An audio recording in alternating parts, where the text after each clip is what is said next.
مسجد کا فیصلہ ہمارے خلاف آیا تو کیا کسی مسلمان نے کورٹ میں جا کر کسی جج کے اوپر جوتا پھینکا؟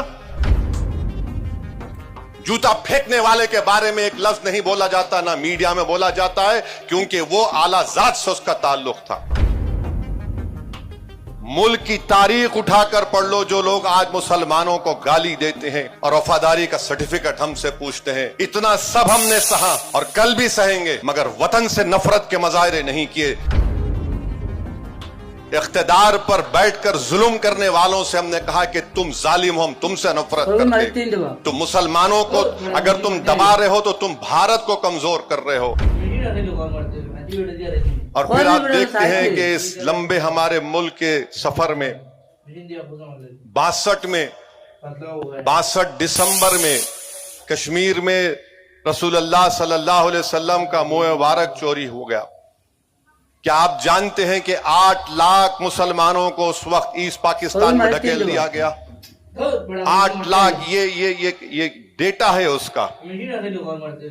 فسادات کتنے ہوئے؟ نلی کا میسکر ہوا آسام میں، آپ نے دیکھا فساد ہوا ہاشم پورہ کا، ملیانہ کا۔ ہم اور آپ نے دیکھا گجرات میں، بلکہ 69 کا فساد تو 2002 سے بدترین تھا۔ پھر 2002 کی نسل کشی ہم نے دیکھی، 2019 کا دلی کا فساد دیکھا، حیدرآباد کے فسادات ہم نے دیکھے۔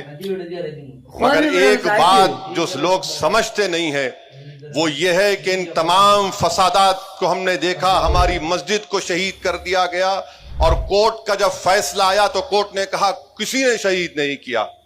سپریم کورٹ کا فیصلہ آیا تو کہا کہ آستھا کی بنیاد پر مسجد آپ کو نہیں دی جا سکتی۔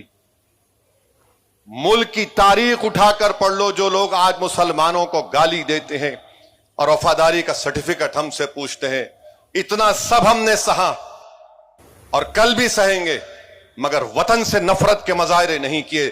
اقتدار پر بیٹھ کر ظلم کرنے والوں سے ہم نے کہا کہ تم ظالم ہو، ہم تم سے نفرت کرتے۔ تم مسلمانوں کو اگر تم دبا رہے ہو تو تم بھارت کو کمزور کر رہے ہو۔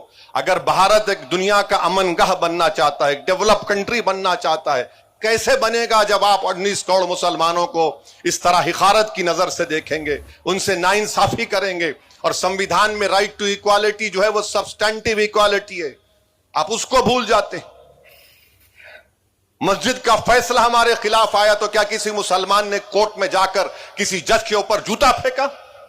جوتا پھینکنے والے کے بارے میں ایک لفظ نہیں بولا جاتا، نہ میڈیا میں بولا جاتا ہے، کیونکہ وہ اعلیٰ ذات سے اس کا تعلق تھا۔